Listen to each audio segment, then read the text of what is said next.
Isang bukol ang lumalaki, mayroon pa siyang maliit na gaya dito, may maliit siyang bukol. Tapos dito, mayroon siyang hiwalay din. Matagal nang mananay si Nanay Jocelyn. Ito na halos ang bumuhay sa kanyang pamilya. Mula ng 1990, mananay na po ako. Tapos, palipat-lipat na rin po ako ng kumpanya kasi iniano ko na yung kung saan yung mataas ang presyo, tapos ganon. Hanggang sa dumating po ako dito sa Novaliches.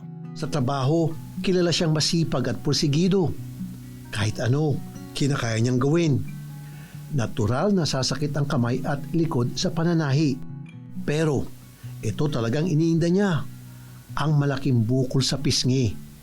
Sa laki, parang ulo na ng sanggol ang bukol na ito. 14 years old lang daw siya nang magsimula itong tumubo. Mga high school ako, mayroon na akong naramdaman na maliit lang dito. Tapos bumubukol. Maliit lang siya muna, hindi ko naman siya iniintindi. Dahil nakakasagabal sa kanyang araw-araw na gawain, agad itong ipinatanggal ni Nanay Jocelyn. Tinulungan ako ng amo ko. Nagpa-opera ako sa PGH. Nung naoperahan na, wala naman niresita yung doktor kung ano basta yun lang, para sa pain lang, ganun. Saka para dun sa sugat. Ilang taong ding tahimik ang buhay ni Nanay Jocelyn na walang pinoproblemang anuman sa kanyang muka. Ngunit isang araw, ang bukol na akala niyang tinapos na ng operasyon, muling bumalik. Hindi ko pa napapansin. Tapos na mga ilang taon, parang lumalaki na naman siya. Malaki din, hindi ko naman siya inintindi. Puro na lang din ako hanap buhay. Nagpa-opera ako doon 2000 sa amin. Doble pasakit pa kay Nanay Jocelyn na habang pinoproblema niya ang pagbabalik ng kanyang bukol. Naghiwalay sila ng kanyang asawa. Bag-isa niyang itinaguyod ang kanyang mga anak.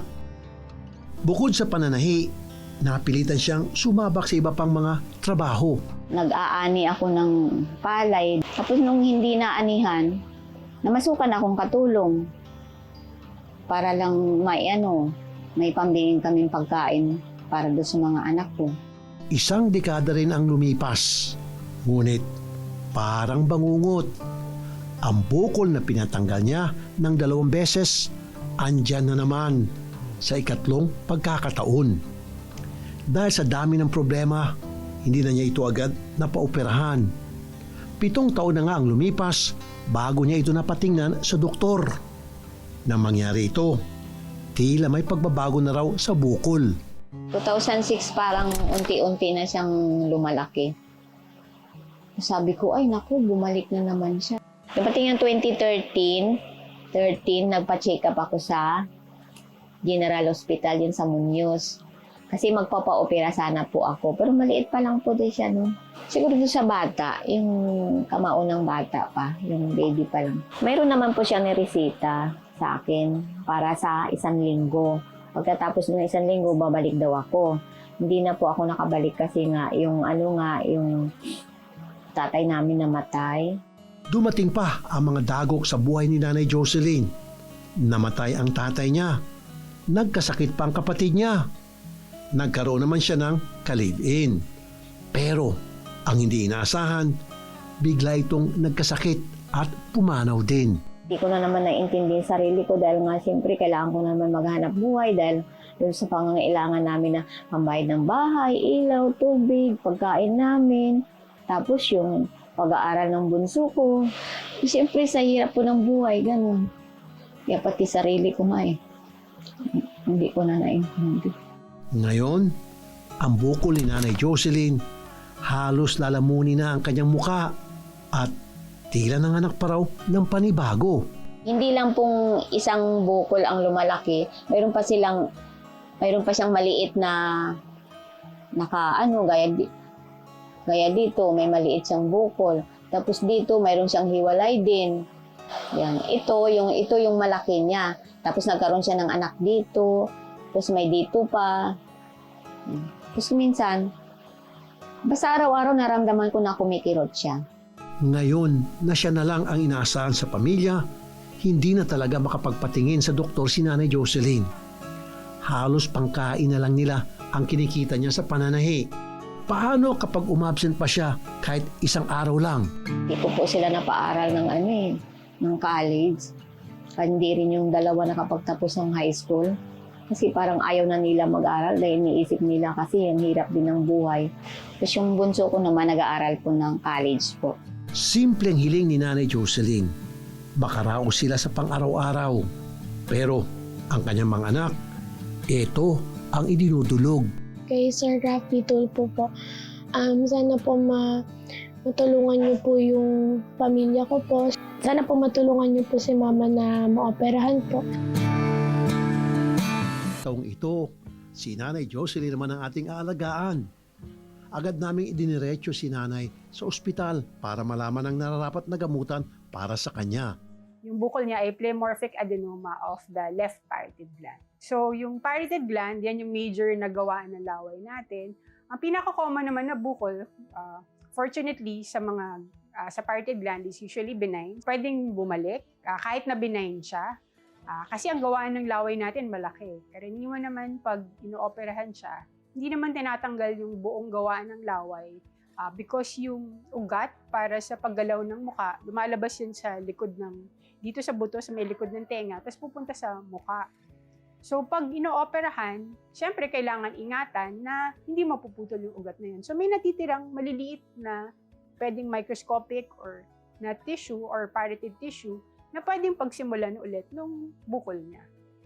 So yun yung problema, kaya pwedeng umulit talaga, even if benign yung bukol. Since yung huling biopsy niya was 2013 and sinabi ni nanay na parang in the last 5 months, mabilis yung paglaki ng bukol, kailangan lang natin masigurado na pleomorphic adenoma or benign pa rin yung bukol niya. So ginawa ngayon sa kanya ay fine needle aspiration biopsy. Maliban doon, kukunin siya ng dugo kasi gusto natin siyang pa-CT scan para lang malaman kung gaano kalaki yung bukol kasi baka hindi lang yung nakikita natin yung extent ng bukol niya. Karaniwan sa ganyan talaga ay operasyon. Walang gamot para, unfortunately, walang gamot para pantunaw nun. So, kailangan talaga niyang mag-undergo ang tinatawag dyan parodidectomy. So, tatanggalin ulit yung gawaan ng laway along with the tumor. Ngayon, masayang-masaya ako. Nagpapasalamat talaga ako sa inyo na natulungan niya ako, lalong-lalo na kay Senador Rafi Tulfo. Hindi pa natatapos dyan ang aming tulong. Sorpresa para kay Nanay Jocelyn. Yan. Sa inyo po lahat yan. Ito po yung electric na sewing machine. Tapos meron na rin po tayong mga iba't ibang tela, accessories, meron na rin po. So magagamit nyo na sa pang-araw-araw yung pananahi. Wala po akong masabi. Sa inyo lahat yan, Nay. Sa inyo po lahat yan.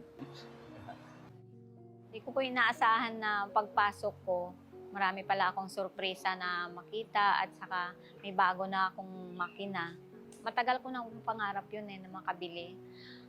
Dahil po sa inyo at sa GFA Textile na nagkaroon po ako ng bagong makina at saka may kasama pang mga tela at saka mga accessories niya.